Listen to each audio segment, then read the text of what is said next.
Hello everyone! The achievement Secrets of Kesh has us pick up some books and notes scattered around the world.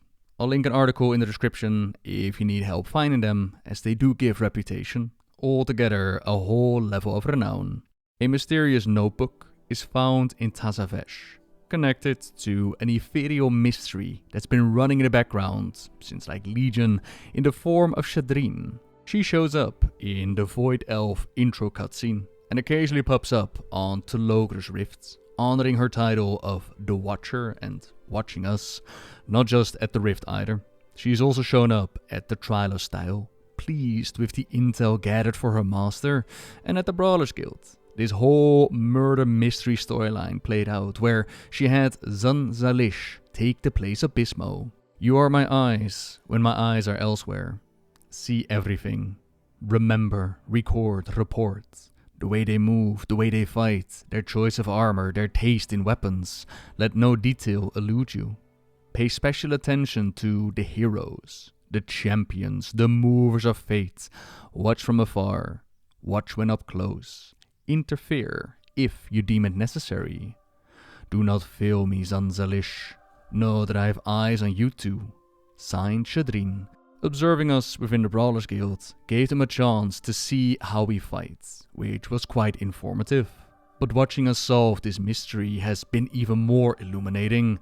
The Blade of the Watcher tries to take us out and fails, but Shadreen herself doesn't seem overly hostile, even kind enough to slip a mysterious coin into our journal. Thank you for the opportunity to observe you. The information I've gathered has been illuminating, to say the least. This will be my final gift. For now. Who does she serve? What is her purpose? Her goal for observing us? We are now on their home world of Kesh, and Shadreen is not forgotten about. My initial theories of these people's power and destiny were incorrect. Their strength and power are not merely the result of long-term Titan planning or the curse of flesh that afflicted some of the species I witnessed, nor is it solely the proximity to the arcane energies that instigated rapid changes in nearby fauna. It is not even just creatures from Azeroth that showcase this behavior. I count species from 3 distinct worlds: Azeroth, Draenor and Argus. Through my network of informants, I have determined that, while they are from different origins, even in far-flung worlds, they've all traveled here from Azeroth. That must mean something. A visit to this Azeroth is warranted. The diversity of energy mastery is impressive. Light being as common as void and shadow. Nature magic flourishing in this barren ruin of my home. Arcane casters tempting the void beasts with their structured energy. What I am most baffled by is how some visitors have not mastered any cosmic power at all and survive purely on their martial skill with weapons. Are these just lucky fools, or is there greater stratagem I do not see? My master wants detailed numbers and notes of fights and conflicts from a variety of opponents. The corruption of the Shadow Guard makes this conflict with these mortals the easiest to get detailed information about. I have some long-range observations with their fights against the Void Beasts, but that is lacking in fidelity. The Wastelanders are a source of conflict my master would expect to see, but their stubborn connection to their oaths is making this difficult. I encountered Locus-walker a few cycles ago. As I expected, he noticed my activities soon after I arrived.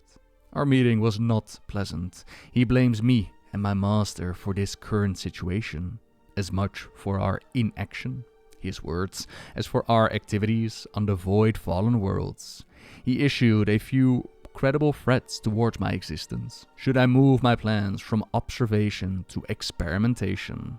My master will want to know how I will overcome this resistance, and will not be satisfied with just letting this foolish plan of Locus-walkers play out. To his detriment, my master will not receive this missive before this conflict concludes, so I may be able to solve this problem the way I have solved so many threats: observe and report. The fashion of these mortals ranged from impeccable and dazzling to ridiculous and intentionally garish. few wore an ensemble I would recognize as bland.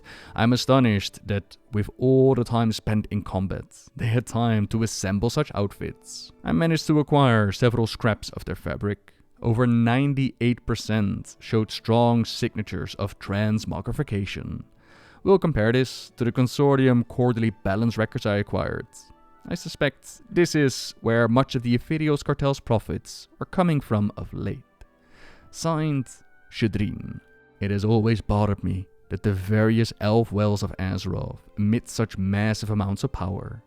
No wonder their planet has been invaded so frequently. I have some suspicions as to what the power source may be. We'll write more after this business on Kesh is done. The notes read as if they are done from different locations and different time periods. And we still don't get a clear answer as to what master she serves, besides knowing that it's not the Locus-walker, and she stands in opposition to him. Is it simply the Nexus King Xal'atath? If so, they have an odd fixation upon our sense of fashion, and yet I'm hard pressed to think of a clear different candidate. Nexus Princess Ky'veza was also being quite shady at the start of the War Within, but she too seems to be just an ally of the Nexus King. But perhaps there's someone else out there, someone in the shadows who could still play a part in the future. I'm just saying, if this would mean the return of a revamped Brawlers Guild, sign me up.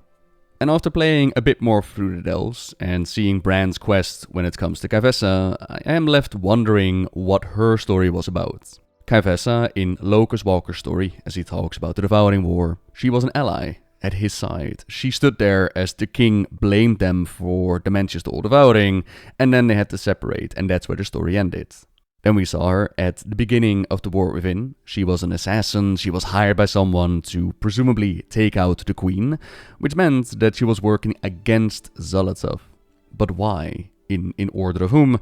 And why would she fight against us? Like, she mentions that we've seen too much, but wouldn't our goals ally with what she wants to do? But no. We've seen too much, we had to be taken out, and we won the fight. Then with Return to Kesh, I was wondering, like, are they going to explain who does Ky'veza serve? Why would she want to take out the queen if she works with someone like Dementius or the Nexus Prince Xal'atath? To which we also discussed this on stream, and some made the argument that it would work against Xal'atath, the Harbinger that betrayed Dementius with the Dark Heart, that some way, somehow, they figured that if they could take away the queen, then they would take away a powerful player against Xal'atath's ultimate plans. But then I still would wonder, why would someone like Ky'veza, if we're gonna go with the idea of, Shadreen has been informed by those reporting back to him on the planet, that they're informed about our transmog habits and our fighting habits and different powers that we have from Argus and Draenor and Azeroth and all that good stuff. If they knew that, and they knew that we were against Xal'atath, then why fight us, right? And I'm not saying that it's impossible to explain. I just really wanted a storyline explaining it. And next to that, I would have also loved to see the addition of a Refam.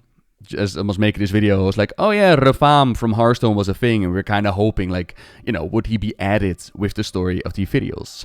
Imagine a delving system in which Refam actually became our ally. Originally, as they announced the delves, Bran was not going to be our perma companion. He was going to be replaced, I believe, with Undermine. We were supposed to get Rexxar, and then who knows with Kesh, right? Like, imagine if Refam was our ally, or imagine if Refam was our big bad during the delves, and it was actually Ky'veza that was at our side. And it's like, hey, mortals, I know that you're awesome. We fought together in the palace. Let's now take care of Refam for some reason. It could have worked in a lot of different ways, but that didn't happen. This will most likely be the last video that I'm going to be making on the story of Kesh, and since a fair few of you asked me, like, what's your opinion on this so far, like, I've been having a blast with the main campaign on Kesh. I think they've done a really good job building up more lore on the basic foundation that we knew about the Ethereals, and that they connected to the brokers and the world that we saw. It's not perfect, mind you. Like, I would have loved the introduction into Kesh to be a bit more extravagant. Instead, Locus-walker just shows up and he's like, oh yeah, it's time to go. Here's a portal. And I'm like, okay, that could we have always done this? Like, was Kesh just open for grabs? Could we have always traveled to this planet? Then on the planet itself, part of the storyline that has me confused is the King Xal'atath and the Soul Scribe. Soul Scribe has an oath to Kesh, and then later, with the Devouring War, she pledges an oath to the Nexus King. but originally she was all about the planet, right? And then the Nexus King suddenly shows up and they turn around again. And that part has me confused because, first of all, what do you mean the Nexus King shows up again? Where did he go? Who brought him back? How can he come back? Like, do the Ethereals, do they go into the Void? Is that only for the Void-infused Ethereals? Do the other ones go to Titanlands? I kind of feel like the whole return of Xal'atath is very random. It's like, oh yeah, by the way, he's back. And then when he returns, they decide to uphold their oath to the Nexus King. Instead of allying with us, instead of going for Kesh because he's not shy about Dimensius, right? They decide, like, we're gonna uphold our oath to you made after the fact. And I'm a bit confused as to why. Like, is it a situation of, if they don't, then it is mind control, as we saw in the raid? Or is it more like we see in the wild, where it's more like a cultural thing? You break your oaths, you're gonna face exile, you might even be hunted to death, but that is not mind control. That still means you can make a choice, right? So that part has me confused, as well as, but this is more in direction on how they have delivered the story. They made a big deal about the dungeon storyline taking place after the raid.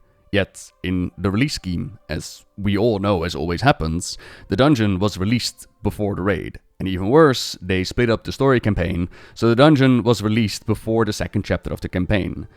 That matters because the second chapter of the campaign tells us that the Nexus King returned and that the Soul Scribe betray us, so that was spoiled by the dungeon. And then the whole Nexus King being defeated, dying in the raid, that happens in the raid. That was a week later.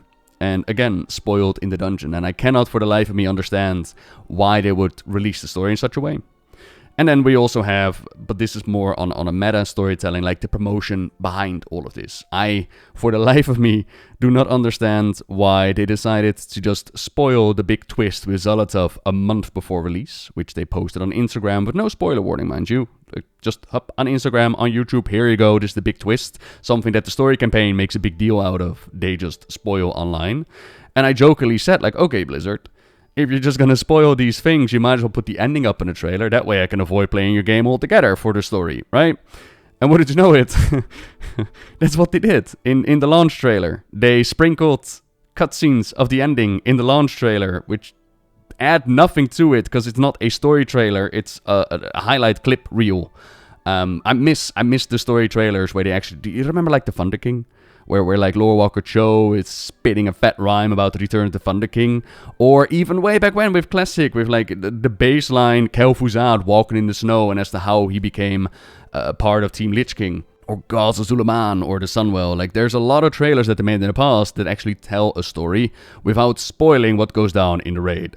And I would love for them to go back to that. But that is a difference between the story that they've written, right? And how they present it, how they promote it. Like, I completely understand that. I just wish for Blizzard End to be a bit more careful with it. This also goes back to, like, how Dalaran's destruction was already spoiled before, you know. But that is going off topic. I might talk about that as I rank the endings of the expansions. That's going to be a different project. But yeah, for like Kesh and the main campaign and the Ethereals, I am over the moon with what they've done. I just wish there was more. Like, there's a couple of gaps in there that I'm like, okay, I wish you would have actually explained this. Maybe add like a refam or some things that have been built up in the past. I'm like, okay, that could have been really cool to be part of it. But overall, I've had an absolute blast with the main campaign. The fight with Dimensius is, in my mind, one of the best visually stunning fights. Really cool to play through. I can't wait to sink my teeth into heroic raiding, because that's usually where the tactics play a bit more of a bigger part. Fingers crossed, of course, for like a mythic only mode.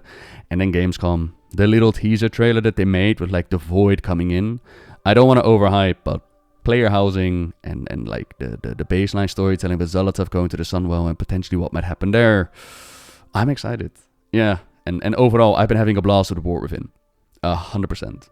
But yeah, before I ramble even further, thank you very much for watching, everybody. I hope you enjoyed our little deep dive into the lore books that add a bit of flavor to the story of Kesh and the Ethereals and the Brokers. And until next time, see ya!